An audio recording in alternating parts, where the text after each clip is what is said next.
26 अप्रैल 1986 के दिन जब चेर्नोबिल न्यूक्लियर पावर प्लांट में एक्सप्लोजन हुआ तो उसके ऊपर रखी 1000 टन की लिड हवा में उड़ गई।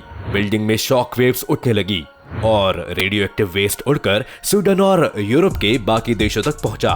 रिएक्टर आउट ऑफ कंट्रोल हो चुका था। इस रिएक्टर में मौजूद 400 हिरोशिमा बॉम्ब्स जितना रेडियो एक्टिव मटेरियल स्पेन तक डिटेक्ट किया जा रहा था। ब्रिटेन में रेडियो एक्टिव बारिश होने लगी।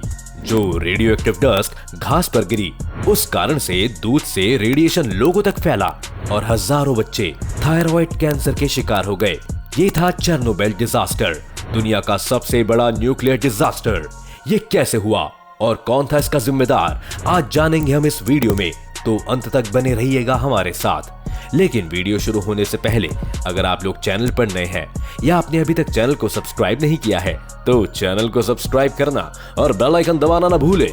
चेर्नोबिल पावर प्लांट उस वक्त सोवियत यूनियन द्वारा बनाया गया सबसे एडवांस्ड न्यूक्लियर पावर प्लांट था, जो यूक्रेन की 10% इलेक्ट्रिसिटी सप्लाई करने का काम करता था। वहां क्या गड़बड़ हुई, इसके लिए हम पहले समझते हैं कि एक न्यूक्लियर पावर प्लांट काम कैसे करता है। न्यूक्लियर पावर प्लांट में एक फ्यूल रॉड होती है जिसमें यूरेनियम होता है और यहीं पर न्यूक्लियर रिएक्शन होता है। ये न्यूक्लियर रिएक्शन कभी कभी ज्यादा तेज हो जाता है, जिस वजह से यहाँ पर कंट्रोल रॉड्स भी होती हैं जो बोरॉन से बनी होती हैं और रिएक्शन को स्लो कर देती हैं। लेकिन रिएक्शन कुछ ज्यादा ही स्लो ना हो जाए, इसलिए न्यूक्लियर रिएक्टर में मॉडरेटर्स भी होते हैं जो रिएक्शन की स्पीड को बढ़ा सकते हैं। न्यूक्लियर पावर प्लांट में जो हीट जनरेट होती है उससे पानी स्टीम में बदलता है। चेर्नोबिल पावर प्लांट में एक छोटी सी दिक्कत थी। उन्हें लगा कि जब न्यूक्लियर प्लांट को बंद करना होगा तब भी हमें कूलेंट की तरह अगले 1-2 मिनट तक पानी को पंप करना पड़ेगा ताकि रिएक्टर का टेम्परेचर कम किया जा सके। लेकिन इसके लिए बिजली कहां से लाएंगे? इस पर एक इंजीनियर ने ये सजेशन दिया कि जब रिएक्टर बंद होगा तब भी उसमें इतनी स्टीम तो होगी ही कि थोड़ी सी बिजली जनरेट कर पाए। वही बिजली पानी को पंप कर देगी, अलग से बिजली की सप्लाई लेने की जरूरत नहीं है। अब यहाँ से गड़बड़ शुरू होती है। चेर्नोबिल में 4 न्यूक्लियर रिएक्टर थे, जिसमें से चौथा रिएक्टर सबसे नया था। इसलिए ये टेस्ट किया जा रहा था कि क्या रिएक्टर के बंद होने पर भी ये इतनी बिजली जनरेट कर पाएगा कि पानी को अगले 2 मिनट तक पंप कर पाए। चेर्नोबिल 1600 मेगावाट बिजली बनाता था, लेकिन टेस्टिंग की रात को ये जरूरी था कि इसकी कैपेसिटी को घटा दिया जाए। इसलिए वहां पर वर्कर्स को कहा गया कि वो 700 मेगावाट तक इसे लेकर आएं। इसका प्रोसेस काफी सिंपल था, उन्हें बस कंट्रोल रॉड्स को रिएक्टर में डालना था। लेकिन जब कंट्रोल रॉड्स को डाला गया तो पावर 700 मेगावाट से भी नीचे 30 मेगावाट तक पहुंच गई थी। ये इसलिए हो रहा था क्योंकि वहां पर जेनॉन 135 की एक लेयर जम गई थी। इसलिए वहां के शिफ्ट सुपरवाइजर ने पावर को बढ़ाने के लिए कंट्रोल रॉड्स को निकालने के लिए कहा। पहले कंट्रोल रॉड्स निकली तो पावर 200 मेगावाट तक पहुंची। जनरली एक रिएक्टर के अंदर 211 कंट्रोल रॉड्स होती हैं और रूल्स ये कहते हैं कि हर रिएक्टर में कम से कम 15 रॉड्स होनी चाहिए। लेकिन शिफ्ट सुपरवाइजर ने सभी रॉड्स निकलवा दी। जितना पानी रिएक्टर में मौजूद था वो जल्दी स्टीम बन गया। क्योंकि पानी स्टीम बन गया था, इसलिए जिस पानी को कूलेंट की तरह रिएक्टर को ठंडा करने के लिए इस्तेमाल किया जाना था वो भी रिएक्टर को रोक नहीं पा रहा था। रिएक्टर में तेजी से गर्मी बढ़ने लगी और रिएक्शन भी तेज हो गई। जब वहां वर्कर्स ने ये होते हुए देखा तो उन्होंने तुरंत इमरजेंसी स्टॉप बटन दबा दिया। इमरजेंसी स्टॉप बटन का मतलब था कि सभी कंट्रोल रॉड्स एकदम से नीचे हो जाएंगी और फ्यूल रॉड्स में हो रही रिएक्शन को रोक पाएंगी। लेकिन इसमें एक डिजाइन फ्लॉ था। हमने बताया था कि रिएक्शन को तेज करने के लिए जो मॉडरेटर होता है वो ग्रेफाइट से बना था और कंट्रोल रॉड्स बोरॉन से। लेकिन चेर्नोबिल की कंट्रोल रॉड्स की जो टिप है वो ग्रेफाइट से ही बनाई जाती थी। यानी कि एक आउट ऑफ कंट्रोल होते हुए रिएक्टर में जब 211 ग्रेफाइट टिप्स एक साथ गई तो उन्होंने रिएक्शन को रोका नहीं बल्कि अचानक इतना तेज कर दिया कि रिएक्टर में ब्लास्ट हो गया और रिएक्टर की पावर 33,000 मेगावाट तक पहुंच गई। इस ब्लास्ट में 100 से ज्यादा रेडियो एक्टिव मटेरियल्स बाहर आए और करीब 192 टन यूरेनियम फ्यूल एटमॉस्फेयर में चला गया। इसके बाद जल्दी से यहाँ पर फायर फाइटर्स अपनी गाड़ियां लेकर पहुंचे, लेकिन आग नहीं बुझी।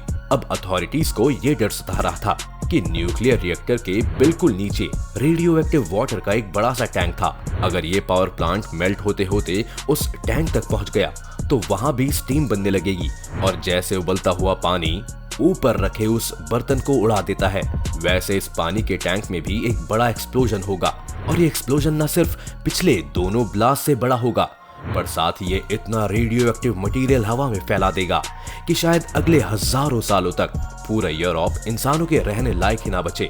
एक प्लान ये बनाया गया कि इस पानी को ड्रेन करना होगा, लेकिन इसके लिए जरूरी था किसी इंसान का इस टैंक में कूदना और ड्रेन प्लग्स को खोलना। लेकिन रेडियो एक्टिव वाटर में जाने का मतलब था कि आप अपनी जान के साथ रिस्क ले रहे हैं और हो सकता है कि अगले कुछ सालों या फिर कुछ महीनों में ये रेडिएशन आपकी जान ले ले। यहाँ एक हीरो की जरूरत थी और ऐसे 3 हीरोज हमें मिले भी जो इस काम के लिए तैयार हो गए। उन्होंने एक दूसरे रास्ते से वाटर टैंक में गोता लगाया और पूरे टैंक को ड्रेन कर दिया। तीसरा ब्लास्ट होने से बच गया। ये तीनों ही लोग बहुत ही साधारण डाइविंग इक्विपमेंट्स के साथ यहाँ घुसे थे, लेकिन अच्छी बात यह है कि इनमें से किसी को रेडिएशन से कुछ नुकसान नहीं हुआ। यहाँ आग बुझाने वाले फायर फाइटर्स में से कुछ जब पहुंचे तो उनमें रेडिएशन सिकनेस के सिम्टम्स दिखने लगे। कुछ की मौत अगले कुछ महीनों में ही हो गई, कुछ को सालों लग गए। कई फायर फाइटर्स को 10 साल बाद कैंसर हो गया। रिएक्टर में लगी आग को बुझाने में करीब 10 दिन से ज्यादा का समय लगा था और इसके बाद भी यहाँ के सारे न्यूक्लियर वेस्ट को साफ करने के लिए अगले 2 साल लग गए। यहाँ के न्यूक्लियर वेस्ट को साफ करने के लिए 2 लाख लोगों की जरूरत पड़ी, जिन्हें लिक्विडेटर्स कहा गया और उन्होंने अपनी जान पर खेलकर इस एरिया को सिक्योर किया। चेर्नोबिल के 30 किलोमीटर रेडियस के एरिया को आज भी बंद ही रखा गया है क्योंकि वहाँ रेडिएशन इतनी ज्यादा है। जबकि अगर आप हिरोशिमा और नागासाकी को देखें तो वहाँ पर अभी भी लोग रहते हैं। ये इतना बड़ा न्यूक्लियर डिजास्टर था कि सोवियत यूनियन से इसे दुनिया से छिपाने की कोशिश की। यहाँ तक कि जो लोग इस न्यूक्लियर रिएक्टर के पास रहते थे उन्हें भी बहुत देर में बताया गया। इस डिजास्टर के बारे में तब पता चला जब नॉर्वे और स्वीडन जैसे देशों में अचानक से हवा में बहुत ज्यादा रेडियो एक्टिव पार्टिकल्स पाए गए और जब उन्होंने हवा की डायरेक्शन को ट्रेस किया तो उन्हें समझ आया कि इसका सोर्स चेर्नोबिल प्लांट ही है।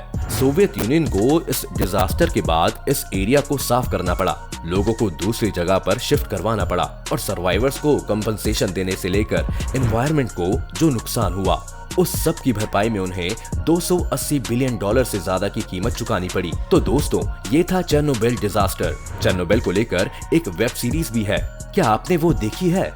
हमें कमेंट्स में जरूर बताएं। उम्मीद है आज की इस वीडियो से आपको काफी कुछ सीखने को मिला होगा।